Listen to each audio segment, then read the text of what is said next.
ہلکی ہلکی بارش ہو رہی تھی اور میں اپنی چاروں بیٹیوں کو پکنک کے بہانے سمندر کے کنارے لے آیا تھا۔ میں نے ان سے کہا کہ میری پیاری بچیوں، ذرا یہاں پانی کے قریب کھڑی ہو جاؤ، میں تمہاری ایک یادگار تصویر بنانا چاہتا ہوں۔ وہ معصوم خوشی خوشی ایک دوسرے کا ہاتھ تھام کر وہیں کھڑی ہو گئیں۔ پھر اچانک پانی کی ایک بکھری ہوئی لہر آئی اور چاروں کو اپنی لپیٹ میں لے گئی اور گہرے سمندر کی طرف کھینچنے لگی۔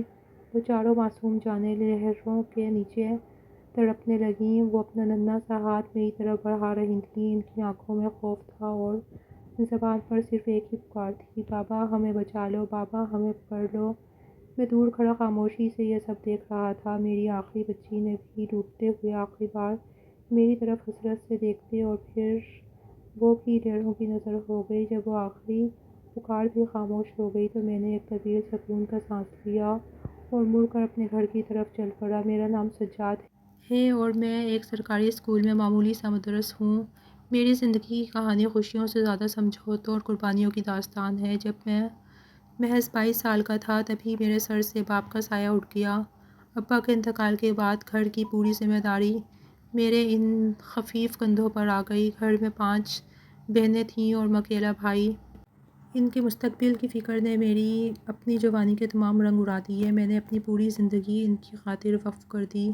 صبح اسکول میں بچوں کو پڑھاتا، دوپہر کو تھکا ہارا گھر لوٹتا تو آرام کی بجائے پھر سے کمر بستہ ہو جاتا اور رات گئے تک ٹیوشن پڑھاتا رہتا تاکہ ایک ایک پائی جوڑ سکوں۔ ان 5 بہنوں کو بہانا کوئی آسان کام نہ تھا۔ میں نے ایک ایک کر کے سب کی شادیاں کیں مگر ان کی رخصتی کے لیے مجھے اپنی بساط سے کہیں بڑھ کر قرض اٹھانا پڑا۔ بینکوں سے لون لیا، محلے کے سیٹھوں کے آگے ہاتھ پھیلائے اور سود در سود کے ایسے چکر میں پھنسا کہ آج تک اس سے نکل نہیں پایا۔ جب میری 5ویں اور آخری بہن کی ڈولی اٹھی تو میں نے صحن میں بیٹھ کر ایک طویل اور گہرا سکون کا سانس لیا۔ مجھے لگا جیسے ہمالیہ جتنا بوجھ میرے سر سے اتر گیا ہے۔ میں نے سوچا کہ اب شاید میری اپنی باری ہے، اب شاید میں اپنے لیے جی سکوں گا۔ مگر قرضوں کی وہ فہرست جو میرے بٹوے میں دبی رہتی تھی وہ مجھے چین سے سونے نہیں دیتی تھی۔ ایک دن ماں نے میرے پاس بیٹھ کر بڑے پیار سے میرا ہاتھ تھاما اور کہا، بیٹا سجاد، اب تیری عمر بھی نکلتی جا رہی ہے،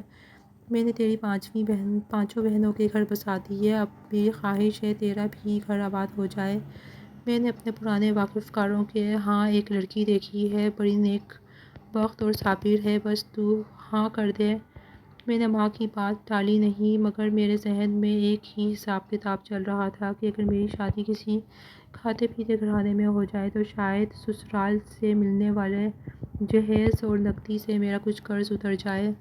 مگر جب شادی کا دن آیا تو میری تمام امیدیں خاک میں مل گئیں۔ وہ غریب گھرانے کی لڑکی تھی، اس کا باپ بمشکل 2 وقت کی روٹی پوری کرتا تھا۔ وہ خالی ہاتھ میرے گھر آ گئی۔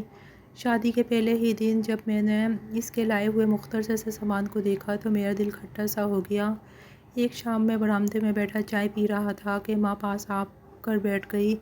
میں نے ضبط کا بندھن توڑتے ہوئے کہا، اماں یہ آپ نے کیا کیا؟ میں نے اپنی پوری زندگی، اپنی ساری جوانی ان 5 بہنوں کی خاطر برباد کر دی، ان کی شادیوں پر لاکھوں روپے لٹائے، قرضے اٹھائے۔ میں تو سمجھتا تھا کہ میری اپنی شادی ہوگی تو مجھے بھی کچھ ملے گا، کیا اس لڑکی کا باپ اتنا ہی مجبور تھا کہ اپنی بیٹی کو خالی ہاتھ بھیج دیا؟ ماں نے دکھ بھری آواز میں کہا، بیٹا رشتہ شرافت دیکھ کے کیا جاتا ہے، دولت دیکھ کر نہیں۔ وہ لڑکی بہت سلیقہ سوار ہے، تیرے گھر کو تو سنبھال لے گی اماں، مگر میرے قرضوں کا کیا ہوگا؟ میں نے غصے سے چنگاڑتے ہوئے کہا، مجھے امید تھی کہ جہیز میں کوئی گاڑی یا کم از کم ایک اچھی موٹر سائیکل ملے گی جسے بیچ کر میں بینک کی قسطیں اتار سکوں گا، مگر یہاں تو سوائے ایک پرانے تکیے کے کچھ بھی نہیں آیا۔ اگلے ہی دن جب میں اسکول جانے کے لیے گھر سے نکلا تو گلی کے موڑ پر میرا ایک پرانا دوست زاہد مل گیا۔ وہ اپنی نئی چمچماتی بائیک پر سوار تھا اور اس کے چہرے پر ایک فاتحانہ مسکراہٹ تھی۔ اس نے بائیک روک کر مجھے ٹوکا، اوہو سجاد میاں، مبارک ہو بھائی، سنا ہے دولہا بن گئے؟ تو پھر سناؤ سسرال والوں نے کیا نوازا، گاڑی ملی ہے یا پھر تم بھی ہماری طرح بائیک پر ہی گزارا کرو گے؟ میں نے جھک کر نگاہیں جھکا لیں اور کوئی جواب نہ دیا تو وہ کہکا لگا کر بولا، یار حد ہے، تم تو ایک سرکاری ٹیچر ہو، تمہاری تو بڑی مانگ ہونی چاہیے تھی۔ میں تو سمجھا تھا تمہارا سسرال تمہاری قسمت بدل دے گا، تم اس گاڑی کو بیچ کر اپنے تمام قرضے اتار سکو گے جس کا تم ہر وقت رونا روتے رہتے تھے۔ لگتا ہے تمہیں بھی خالی ہاتھ ہی رکھا دیا گیا۔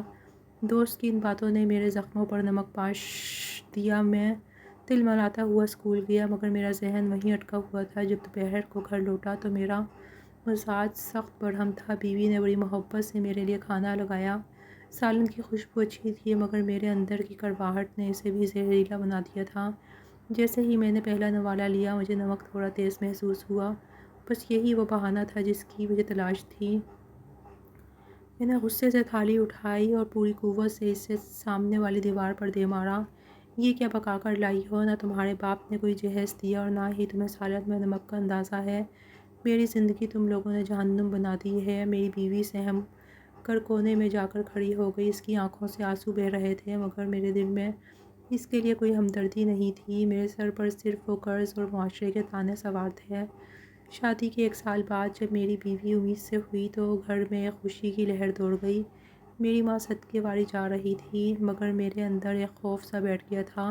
میں راتوں کو اٹھ کر حساب کتاب کرتا کہ اگر بیٹا ہوا تو وہ کتنا کما سکے گا، اور اگر بیٹی ہوئی تو میرا کیا بنے گا۔ پھر وہ دن آ ہی گیا جس کا مجھے ڈر تھا۔ اسپتال کے ٹھنڈے کوریڈور میں بیٹھے ہوئے جب نرس نے آ کر مجھے مبارکباد دی کہ اللہ نے بیٹی دی ہے، تو مجھے ایسا لگا جیسے کسی نے میرے سینے پر بھاری وزنی پتھر رکھ دیا ہو۔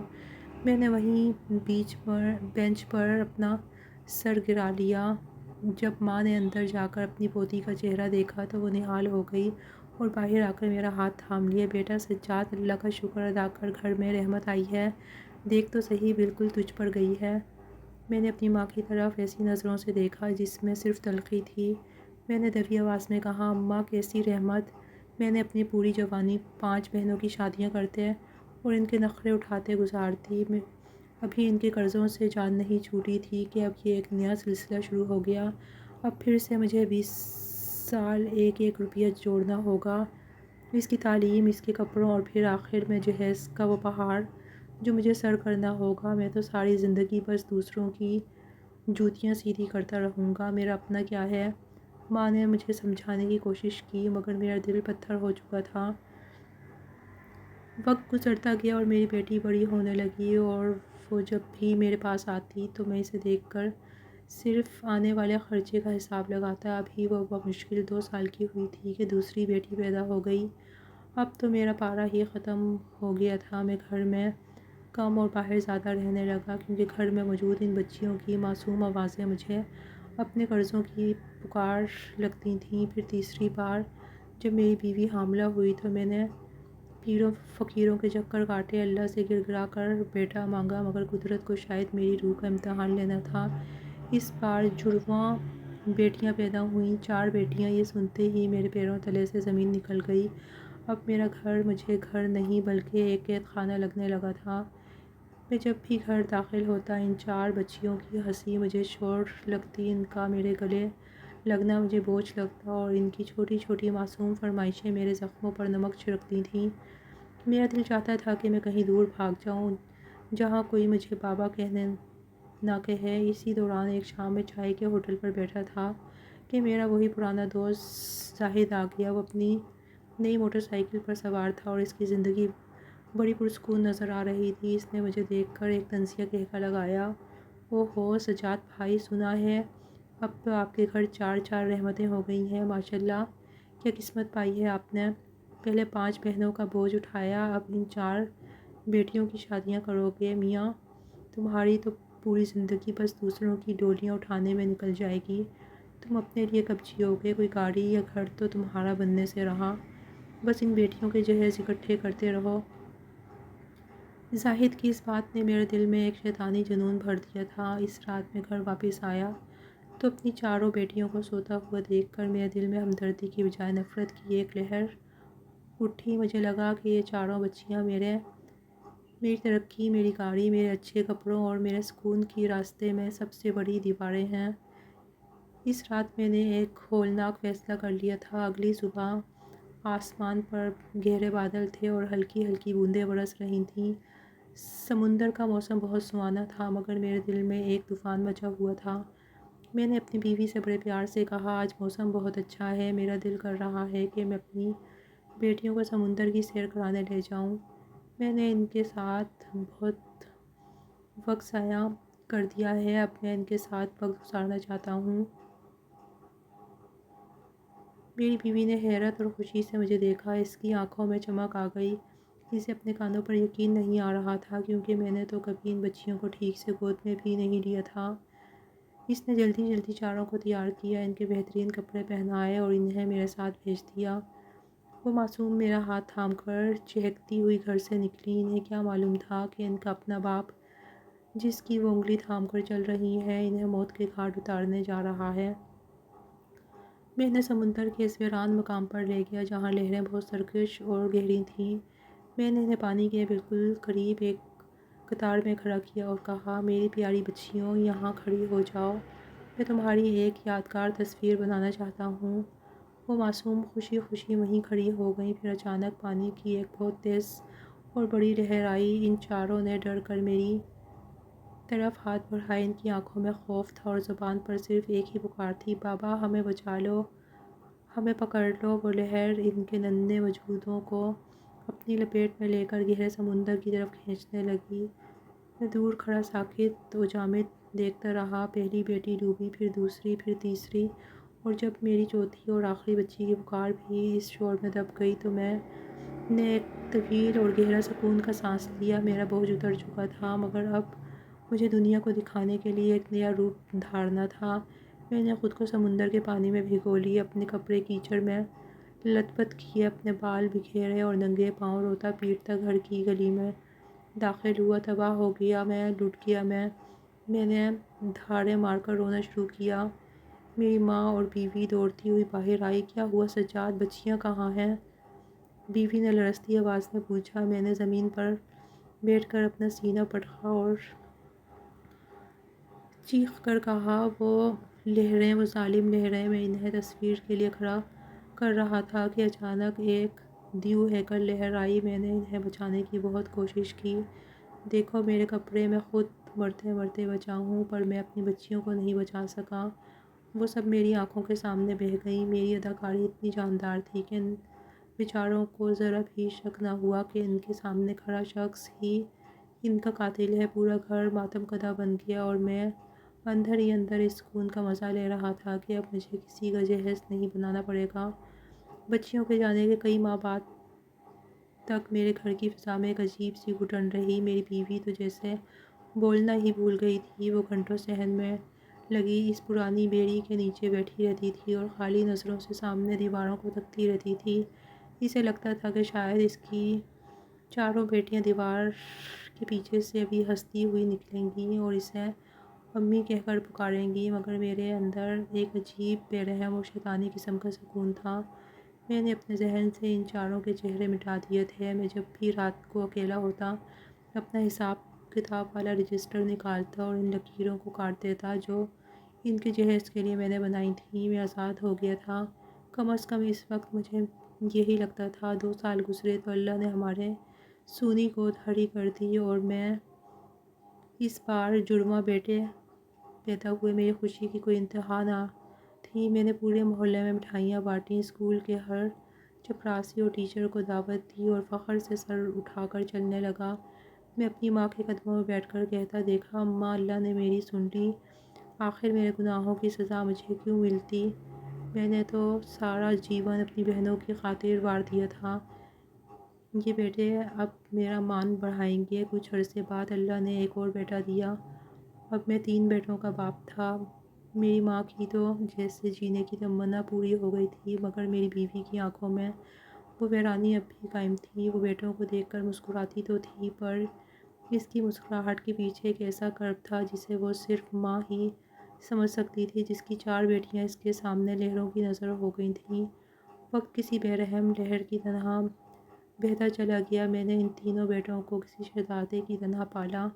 میں ایک سرکاری اسکول کا معمولی ٹیچر تھا۔ میری تنخواہ کا بڑا حصہ ان کی فرمائشوں کی نظر ہو جاتا۔ میں نے ان کے لیے کبھی نا کا لفظ استعمال نہیں کیا۔ میں نے سوچا تھا کہ اگر میں ان پر سختی کروں گا تو شاید یہ مجھ سے دور ہو جائیں گے۔ یہی وہ میری سب سے بڑی بھول تھی۔ حد سے زیادہ لاڈ پیار نے انہیں ایسا بگاڑ دیا تھا کہ وہ اسکول سے بھاگنے لگے، گلی کے آوارہ لڑکوں کے ساتھ بیٹھ کر سگریٹ پینے لگے، اور جب میں کبھی انہیں سمجھانے کی کوشش کرتا تو وہ الٹا مجھ پر چنگھاڑنے لگتے۔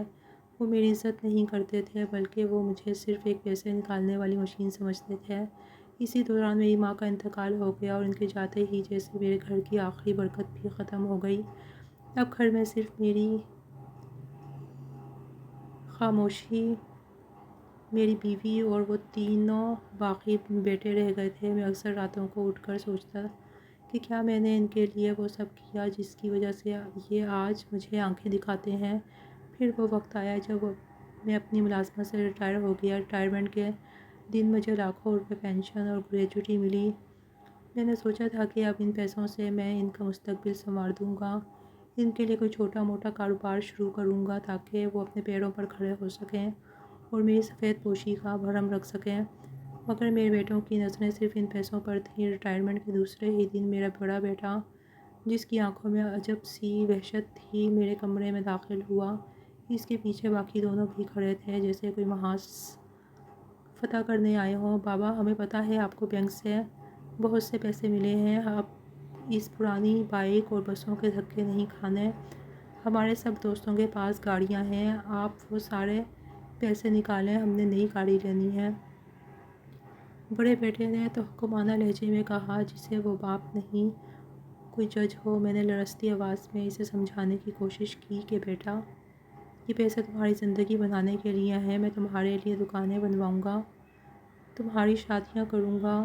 گاڑی تو عیاشی ہے، اس کا پیٹرول کہاں سے آئے گا؟ جب تم خود کمانے لگو گے تو اپنی مرضی کی گاڑی لے لینا۔ میری یہ بات سنتے ہی بڑے بیٹے کا غصہ قابو سے باہر ہو گیا۔ اس نے پاس پڑا ہوا شیشے کا گلاس دیوار پر دے مارا اور غرایا، پیسے تو آپ کو دینے ہی پڑیں گے، چاہے پیار سے دیں یا دوسرے طریقے سے۔ اس رات میں ڈر کے مارے سو نہ سکا۔ آدھی رات کو جب میں گہری نیند میں تھا، اچانک مجھے اپنا دم گھٹتا ہوا محسوس ہوا۔ میں نے ہڑبڑا کر آنکھیں کھولیں تو دیکھا کہ میرا اپنا ہی بڑا بیٹا، میرا اپنا خون میرا گلا دبا رہا تھا۔ اس کی آنکھوں میں درندگی تھی۔ بتاؤ پیسے کہاں ہیں؟ ہم نے دیکھا تھا تم الماری میں فائل رکھ رہے تھے، کہاں ہیں وہ بینک کے کاغذات؟ وہ چنگھاڑ رہا تھا جبکہ باقی دونوں بیٹے پاس کھڑے تماشا دیکھ رہے تھے۔ میری بیوی بھاگتی ہوئی آئی اور ان کے سامنے ہاتھ جوڑ دیے۔ خدا کے لیے اپنے باپ کو چھوڑ دو، یہ لو پینشن کے سارے پیسے، یہ لو میرے کانوں کی بالیاں، سب لے جاؤ مگر اپنے باپ کی جان بخش دو۔ اس نے روتے ہوئے تمام جمع پونجی ان کے حوالے کر دی۔ وہ رقم چھین کر وہاں سے ایسے نکلے جیسے ہمارا ان سے کوئی رشتہ ہی نہ ہو۔ وہ میرے بیٹے نہیں تھے، وہ میرے گناہوں کا حساب لینے آئے تھے، جلاد تھے۔ اس وقت مجھے اپنی ماں کی کہی ہوئی وہ بات یاد آئی جو انہوں نے بیٹیوں کی موت پر ماتم کرتے ہوئے کہی تھی، سجاد، بیٹیاں تو اللہ کی رحمت ہوتی ہیں، کہیں ان کا ناحق خود تمہارے بڑھاپے کا روگ نہ بن جائے۔ میں وہیں فرش پر ڈھیر ہو گیا اور دھاڑیں مار مار کر رونے لگا۔ بیٹوں کا رویہ روز بروز بدتر ہوتا گیا۔ وہ نشے کی لت میں پڑ گئے تھے، اور جب پینشن کے پیسے ختم ہو گئے تو وہ ہمیں مارتے پیٹتے، کہیں سے اور پیسے لا کر دو۔ وہ میری بیوی کو دھکے دیتے اور مجھ پر ہی ہاتھ اٹھاتے۔ ایک سرد رات جب وہ نشے میں دھت گہری نیند سو رہے تھے، میں نے اور میری بیوی نے خاموشی سے اپنا کچھ سامان ایک پرانی گٹھری میں باندھا اور ہمیشہ کے لیے وہ گھر چھوڑ دیا جس میں نے اپنی جوانی دے کر بنایا تھا۔ اب ہم ایک دور دراز گمنام شہر میں ایک تنگ و تاریک کرائے کے کمرے میں رہتے تھے۔ میں صبح ایک چھوٹی سی دکان پر بیٹھتا ہوں اور میری بیوی لوگوں کے کپڑے سیتی ہے۔ سنا ہے کہ وہ تینوں اب در بدر ٹھوکریں کھا رہے ہیں اور بڑا بیٹا کہیں مزدوری کرتا ہے۔ چھوٹے فاقوں کی نوبت تک پہنچ گئے ہیں، کیونکہ میں نے انہیں صرف مانگنا سکھایا تھا، محنت کرنا نہیں۔ میں کبھی کبھی بھیس بدل کر انہیں دور سے دیکھنے جاتا ہوں تو میرا دل کٹ جاتا ہے، مگر میں ان کے سامنے نہیں آتا کیونکہ مجھے ڈر لگتا ہے کہ وہ پھر سے میرا گلا نہ دبا دیں۔ آج جب میں نے اور میری بیوی اس چھوٹے سے کمرے میں خاموش بیٹھے ہوتے ہیں تو ہمیں وہ چار ننھے ہاتھ یاد آتے ہیں جو سمندر کی لہروں میں ڈوبتے وقت ہماری طرف اٹھے تھے۔ آج مجھے اپنی زندگی کی سب سے بڑی سچائی کا احساس ہوا ہے کہ وہ بیٹیاں بوجھ نہیں ہوتیں، وہ تو فرشتے تھے جو میرے گھر کو رحمت سے بھرے ہوئے تھے، جنہیں میں نے اپنے ہاتھوں سے قتل کر دیا، اور یہ بیٹے جنہیں میں نے اپنا سہارا سمجھا تھا، وہ میرے لیے دنیا ہی میں جہنم کا عذاب بن گئے۔ اب میں ہر وقت جائے نماز پر بیٹھ کر اللہ سے صرف ایک ہی دعا مانگتا ہوں، اے میرے رب، مجھے معاف کر دے، میں نے رحمت کو ٹھکرا کر اپنی عاقبت برباد کر لی۔ میری زندگی کی شام ہونے کو ہے، مگر پچھتاوے کی آگ کبھی ٹھنڈی نہیں ہوگی۔